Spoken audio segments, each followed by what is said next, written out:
Kristian from L1011 here, and I'm going to show you about my gear. We're going to start with my basses. I refer to them as basses because I'm really a bass player, not a guitar player, even though people understandably think that I'm a guitar player because of this thing. This is a 1977 Carvin double neck. It's a bass and a guitar. And I play both necks at the same time sometimes. That's where this switch comes in. It's really useful. This is just the guitar, no bass. In the middle, bass and guitar are both on, so to speak. And then here, it's just the bass, no guitar. So that's been really useful for me to silence one neck while I'm using the other, or put it in the middle and play both at the same time. Way more time on the bass than the guitar, because like I said, I'm a bass player. So a lot of sounds on our records, people think the sound is a guitar or a keyboard or something, but it's actually bass, because I use a ton of effects, which we'll go over in a minute, to make, you know, the bass go an octave higher or 2 octaves higher or whatever it might be. Strings, Ernie Ball have been really, really good to me. They help me sort out the strings I need, which is great because I have weird instruments and I use weird tunings, which is an added technical problem. Excuse me, sorry, I'm getting over a cold.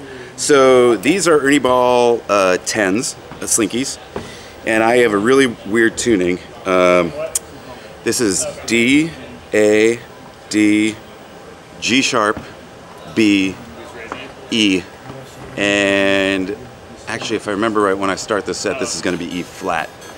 E flat is because we have a song called My Only Swerving, and I play with my left hand on the bass and do some open strings with my right hand. So, and it's in the key of E, so that E flat makes a major 7.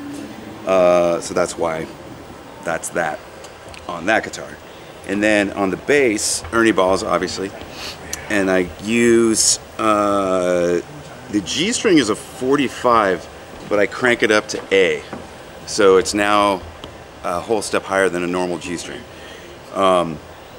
And I can't really go thicker than about a 45 or it just breaks. So it'd be great to use a 50 or something, but I can't. And then it's standard, you know, this is just a normal D string, normal A string, and then my E string I have tuned down to D. So it's D, A, D, A. It's kind of root fifth. And that's become my standard tuning. I'm so used to that if I ever try to play a standard tuning bass, I'm completely confused. And the E string on this is, I think, 105. And then the electronics are, you know, volume, tone. This is just a pickup selector for the guitar. And then these are coil splitters. So right now they're single coil. I can flip them, make it humbucking. This is pretty much how I have it, the whole set. Every once in a while I'll flip that up to get some, you know, heaviness. And this is like a phase cancel kind of switch or something. I don't totally understand it, but it does affect the tone. And then down on the bass side, it's the same thing. Coil split, phase, pickup selector, and volume tone. And one output. I just go through one amp. I don't have a guitar amp and a bass amp or anything because I'm looping myself, and there's just one input into the looper. I can't split the signal, so I'll tell you about the amp in a second. Alright, so this is my new favorite instrument. This is a Sherold Bass VI. So it's similar to a modern 6-string bass, except that it's the normal 4 strings of a 4-string bass and then 2 higher strings. So this extends the range higher, as opposed to most modern 6 strings, which would be the normal 4 strings of a standard bass and then 1 lower string and 1 higher. So this gives me more range higher. I love this so much that I don't even use the double neck anymore, actually. Like our last 2 or 3 records, there's really no double neck on it. There's no guitar on our records anymore. It's just this and my fretless bass, which we'll talk about in a second. But these are really rare. I think there were only 100 of them made, and Peter Hook from New Order and Joy Division owns 5 or 6 of them. And actually, he's the reason I have this. We did a bunch of dates with him, and we become friends with him. And his son texted me when we were on tour in England and told me that one of these was on eBay, so I went and found it, and I went straight to the guy's house and bought it off him, and now it's my main instrument. And please don't ever let anything happen to it, because I don't have any way to replace it other than begging Peter Hook to sell me one of his. And if anybody out there has one of these and you want to sell it to me, please sell it to me. I'll give you good money for it. But anyway, it's passive electronics, even though it kind of looks like it would be active, but it's not. It's just volume, tone, and again, like the switch on the double neck, this is just a single coil or humbucking, whichever you want. I almost always have it on single coil. Mostly because when I do the high stuff, you know, I'm trying to make this thing sound like a weird keyboard or whatever, so the single coil seems to work for me. I think I'm using this on 3 or 4 songs tonight in a 11 song set, something like that. In our sets, we try to have a balance between old stuff that people seem to like. People seem to really like our first record a lot, so we try to draw fairly heavily from that. And we try to have good representation of our newest record. So tonight I think we're doing 4 or 5 songs off the new record. And then we have to throw a few in there that just make us happy. Yeah. All right. This is a wall fretless bass. This is my favorite instrument I've ever owned. Despite the Sherold trying to knock this off the top position, this is my favorite instrument I've ever owned. I love this. This is a 99 wall. I had it made for me. It's just an unbelievably well-made instrument. Each of these 3 knobs is push-pull. Pulling them essentially makes the bass brighter. I'm sure there's people who know about the electronics in wall who could explain it better than I do. But we've got volume, overall volume. This is a pickup selector, which is nice because if you don't want just full bridge and no neck, you can actually mix them and, you know, have 3/4 this and 1/4 that or whatever you want. Then these tone knobs, tone is actually a misnomer. These are low pass filters, which is really, really cool. I think wall is one of the few instruments that uses a low pass filter instead of a tone. You can see I have a little piece of pink tape right there. That's my sweet spot. I put the pickup, bridge pickup on, and this on 2.5, and it gives it a really nasal, kind of, almost like if you took a wah pedal and had it rocked back. It's a real nasal kind of sound and I put a distortion on it, and that's one of my kind of signature sounds, if you will. And there's no, I have to have this bass to do that. Without this bass has been stolen actually twice, and I got it back twice. Unbelievable. But when it was stolen, I was trying to figure out how to get the tone, and you know, I got a low pass filter pedal and was trying to get it, and it just wasn't the same. So anyway, wall, they're amazing, amazing basses. Similar, something like 4 songs, something like that, maybe 5. This just feels like home to me. The strings on here are Ernie Ball, I forget the name, I think they're Slinky flat wounds. It's cool because I would always use round wounds on here because I like the brightness, but they were chewing into my fingerboard, so I had to have the fingerboard redone a couple times, and there's only so many times I'm going to be able to do that. So Ernie Ball gave me these flat wounds that are actually quite bright for flat wounds. So I'm really happy that now I have flat wounds on here. I still get the brightness, but I'm not chewing up my fingerboard. Oh, and there are, this is kind of cool, there's little LEDs, if they're working right now. You can't really see them in the light, but if you look down here, you can see, your flash is making it, yeah, there they are. There's LEDs in the position markers, which is really helpful for me when the stage is dark, because on a fretless, your finger's got to be really accurate. You know, if you're off by just a fraction of an inch, it sounds out of tune. And on a dark, I need to look at the neck. Like, I can't just do it by feel.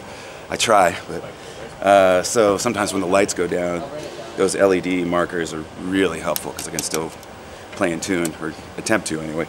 This is the other double neck.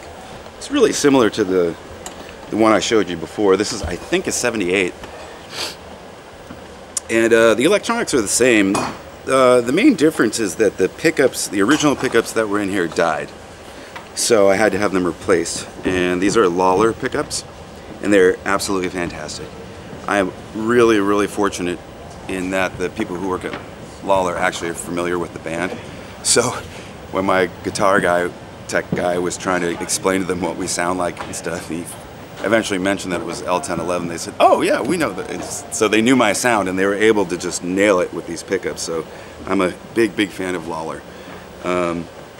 And just like the other double neck, the electronics are the same. The only difference is my guitar guy put this in. This is just a mute switch.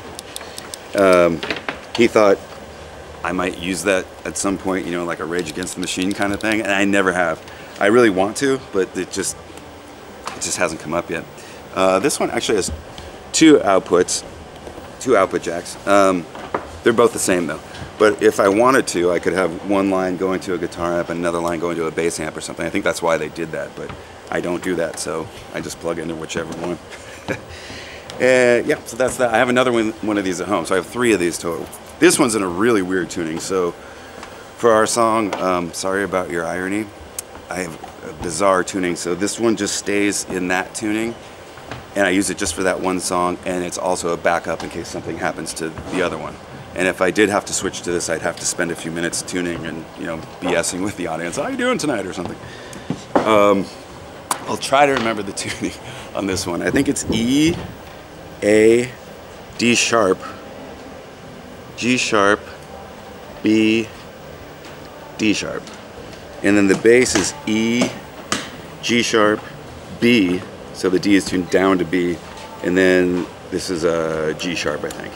Super bizarre tuning. Don't ask me how I came up with that, I don't remember. Works great for that song, but that's it. It's impossible to play well if you're not playing that song. So this is my amp. This is a GK 800 MB800 Fusion. It's a phenomenal amp. It's tiny. I bring this on planes with me when we fly to play festivals and stuff. My drummer has the same one. He plays his electronic drums through that setup. The reason we do that is because in the earlier days when we were playing smaller venues, it would be really weird to have him go from the acoustic drums, which were the sound of which were coming off the stage, and then he would switch to the electronics, and the sound of the electronics would be coming out of the PA speaker, so it was really weird for people, especially up close to the stage. So now we have an amp there for his electronic drums, so people in the front are getting the drums from the same place. Anyway, it's a phenomenal amp. It's really freaking loud. Like you can see here, I've got the gain at about 9 o'clock and the master at 9.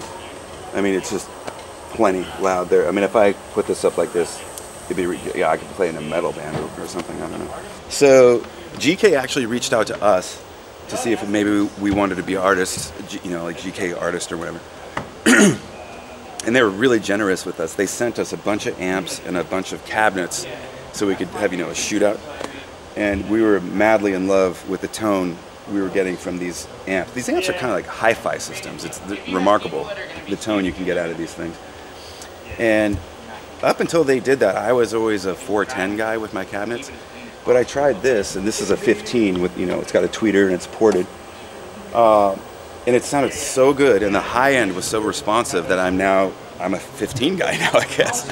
And I really thank GK for that. I never would have even thought to try a 15.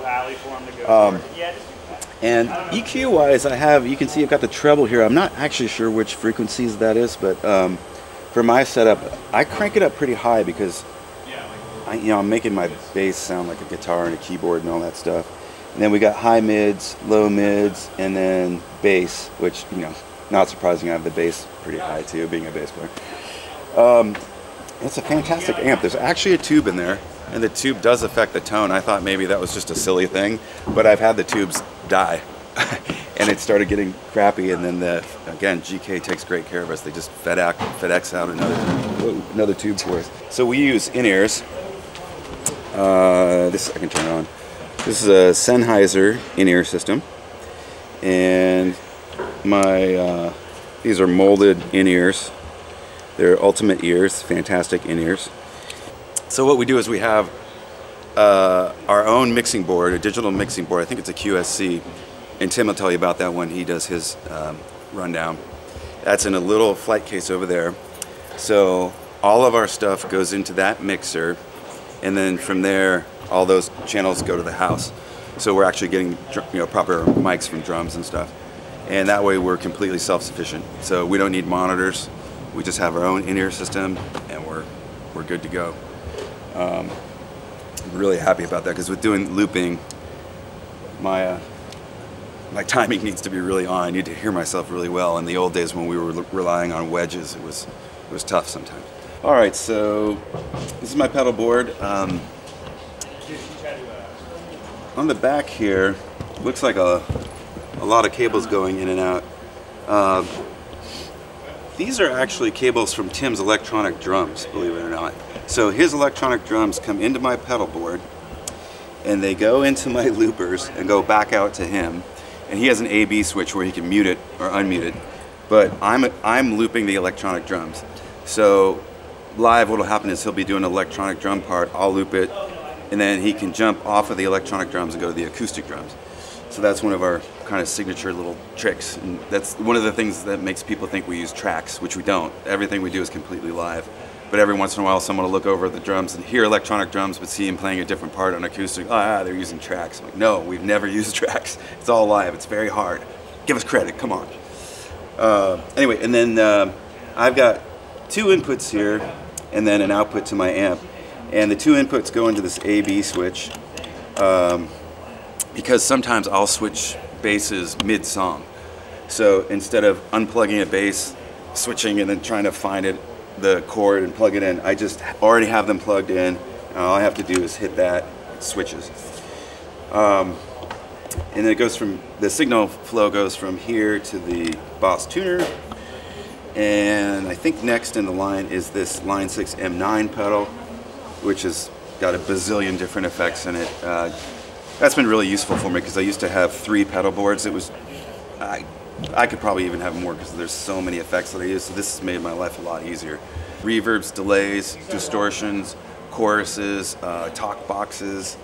There's an EQ right here. I use sometimes when I use the EBO on my guitar, it's too bright, so I use the EQ to take out some of the highs. Pretty much any effect that's in there, I've used some version of it. You know, maybe there's a few I haven't discovered yet. Actually, no, I don't use the delays that much in there, because I have that. So that's a good lead into the next pedal, which is the Strymon Timeline, which is a phenomenal delay pedal. And it has really incredible settings, some of which even go beyond delays. I feel like calling it a delay is just not even enough, but that's become a pedal that I'm very reliant on. And I think next in line is this looper pedal, Boomerang looper pedal, great pedals. There's actually 3 loopers on each pedal, so I can have 3 different parts on here, say, parts of songs. And then we go from here to the whammy pedal, and the reason this is in front of the whammy pedal is because sometimes I'll build up a song, and I will actually change the key of the song with the whammy pedal. So the entire, you know, there's 2 bass lines and a melody line, and that's all go into here, and then I hit the button and make it go up a third or something. And then next we go to this Boomerang looper pedal, and this specifically is after the whammy, because a lot of times, for example, I'll put it on octave up. So I'll be playing something on my bass, and it's an octave up, and it sounds like a keyboard or whatever, and I'll loop it here, and then I'll shut that off, and then play a regular bass line. So that way everything's post pedals. And from there we're going back to my amp. The next thing to explain though is this new MIDI controller I got. This was built for me by Bob Bradshaw, and this has changed my life significantly. Because I used to do a lot of playing something, bending down, changing stuff around, standing back up, looping it, bending back down, and I actually really messed up my back. My back went out on me on stage one time in Utah, actually. So now that I have this is fantastic. So I just hit one button and a bunch of stuff changes over here. And then I hit another button, boom, a bunch of stuff changes over there. So I could literally have, you know, 6 changes over here in my pedals with one button hit. That's made my life way, way better. Thank you, Bob Bradshaw. And this is connected through I think it's a DMX cable. It's a 4-pin DMX cable, I think. You can see all the stuff he did there to connect everything. It does all the switching through MIDI. You can see the little MIDI thingamabob. He's got everything labeled. This is where everything goes in and goes out. MIDI, my power. This is the Mondo power. It's a really great power supply. This is just a talkback mic. We're instrumental, so I say stupid things to the audience between songs. And then my picks are Fender Heavies. I am madly in love with these. I get white ones because they're easier to see on stage. My EBO, again, life changer. My slides, which I use, I think in this set I'm only using them in one song, but I have a backup just in case. Picks, and this little tray, which I never used one of these until a year ago or something. I mean, we've been doing this 16 years. I thought, how did I not have that? That's so convenient. I would run back to my amp, grab something, play, run back, put it back. So dumb. This is great. So thanks a lot to GK, Forrest at GK, amazing. Tim over at Ernie Ball, they've been amazing to us as well. Jeff Kiesel. We have a lot of people helping us out, but the big time help was GK and Ernie Ball. They've been incredibly generous with us. We really, really appreciate it. It's, for a working musician to have that help is unbelievable. And if you want to find more about us, just go to l1011.com or just put in L1011 on YouTube. You'll see a million videos. People like to film our shows.